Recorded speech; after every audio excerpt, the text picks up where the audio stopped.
everybody, JC here with another T&I toy review. And today's review is in association with MarvelousNews.com, your #1 news source for everything Marvel. And for today's review, we're going to take a look at the new Marvel Infinite Series 4-inch Beast and Dark Beast figures from Hasbro. Now these figures come packaged in the same kind of standardized packaging we've seen with all the Infinite Series figures. You've got that Marvel Infinite Series logo up at the top, you've got the Avengers icons below that, and then the figures clearly displayed with the name of the character down below. And then on the back of the packaging, we have looks at the figures, and then brief bios and looks down below, little thumbnail images of other figures in the wave. Now I should note that the bio for both the Dark Beast and the regular Beast are the exact same. They basically just say superhuman strength, ape-like agility, and a PhD in biochemistry. Hank McCoy is Beast. And then we have that in various languages. Okay, so let's get these figures open and take a look at what's inside. So here's a look at the figures outside of their packaging. Now we've got the Blue Beast, which is based on the Jim Lee version, and then we have the Gray Beast or the Dark Beast, and this was basically an alternate universe beast from the Age of Apocalypse storyline, and he was basically an evil beast. So for the most part, like with the Sandman figure that we looked at before and its variant, these are basically the same sculpted figures. Now we do actually get two different head sculpts, at least on these figures, as opposed to the Sandman, which was basically just completely a repaint. So this Dark Beast head sculpt is a little bit different and looks pretty much true to what we saw in the comic books for that character. And then we've got the, growling Blue Beast face, which, overall looks pretty good. But otherwise, sculpt-wise and everything, these figures are pretty much the same. So for the rest of this interview, for the most part, I'm going to focus on the regular Blue Beast. So the details, the paint apps, and the actual sculpt of this figure, I think, came out looking pretty good. I think they did a good job of capturing this air of the Beast with the expressions. I like how they've sculpted actual fur throughout the figure. That ends up looking pretty nice. And then even like the extra patches of fur down near his wrists, which are a darker color than the rest of his fur. Even on his back, they've done that. They've sculpted the fur on there. So I think it gives it a nice look overall. Now for the belt on this figure, his X-Men belt, it looks like that's basically just painted on. So you can see, like on the Dark Beast, it doesn't actually have the belt. But it looks pretty good for the most part. Now I do, on my particular figure, have a few little paint splotches right up here near his shoulder. You can see a little yellow splotch. Not something I doubt you'll see on all the figures, but just something I wanted to note. He's got six-pack abs sculpted on there, which look good. Again, I like the face expression for this figure. He's got his mouth open. You can see his red tongue inside and his bright white fang teeth. His eyes are basically whited out. He's got painted eyebrows, which are the same color as his hair. And it looks like maybe we've got a little bit of a wash in the hair, just maybe some blue just to give it some added texture. A little bit of sloppiness down here at the bottom of the hair though, where you can see it's a lighter blue like the rest of the skin. But again, for the most part, I think they've done a pretty good job with the overall sculpting and paint apps for this figure.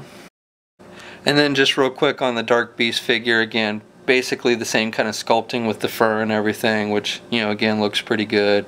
He's got the darkened in fur near his wrists. He's got the darkened black eyebrows. Again, I think the head sculpt on this figure looks pretty good. I like that it is a different head sculpt from the regular Beast, and he's got like the shorter hair like we saw in the comics, at least from what I remember.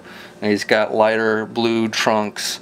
But again, overall nice sculpting. And then like on both figures, again, like on the feet, I like how they've sculpted the toes. and that ends up looking nice. And even on the feet themselves, you again have like that fur sculpted on there. So just really nice details on this figure as far as the sculpt and everything goes.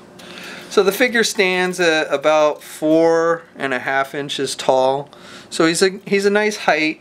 He's basically the same height as that astonishing X-Men Beast that was released in the Marvel Universe line. So, you know, scale-wise and everything, this looks to be pretty good. Okay, so articulation on this figure, and it's exactly the same for both the regular Beast and the Dark Beast. And unfortunately, like with the other figures or the new sculpted figures in this wave, the articulation is not very good at all. And it's even worse for this particular figure because, you know, obviously Beast is known for his acrobatic poses and everything. So this is a figure that really needed that added articulation. So it's, you know, it's an inconvenience on figures like Bishop, but it is almost inexcusable for a figure like the Beast. So anyway, the head is on a ball joint, so he can look left and right, but he has no up or down movement at the head. He can get his arms out good, and he's got good rotation, but no bicep swivel.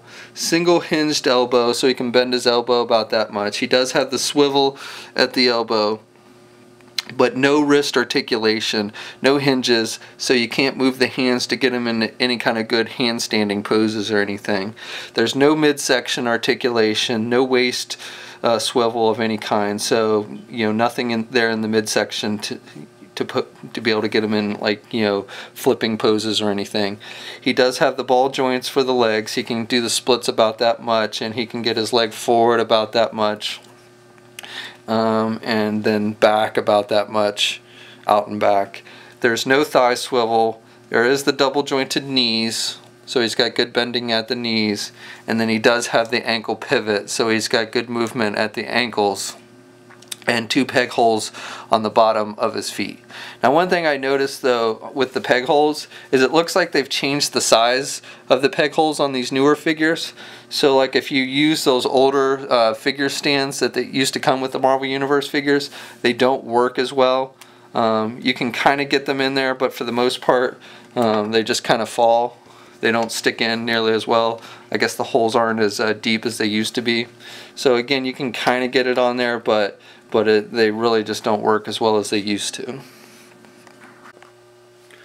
Okay, so that's my review. Overall, I think the figures look good. I think the sculpting on them are nice. The paint apps are pretty decent for the most part. You know, the figure just, it looks good, but unfortunately with the lack of articulation, that really basically ruins the figure for me.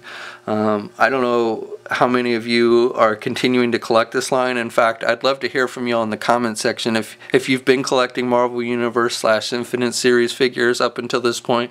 I'd like to know if this reduced articulation on these figures is basically going to cause you to quit collecting this line or not. But for me, you know, like I said, it sucks with all the figures when they have the less articulation, but especially with a character like Beast, who's known for his acrobatic poses and everything. It's really just almost inexcusable. So that's my review. Like I said, I'd love to hear from you in the comments section, your thoughts on the reduced articulation. And also, you know, if you're so inclined, please like the video. And if you haven't already, please subscribe. And until next time, I'll catch you later.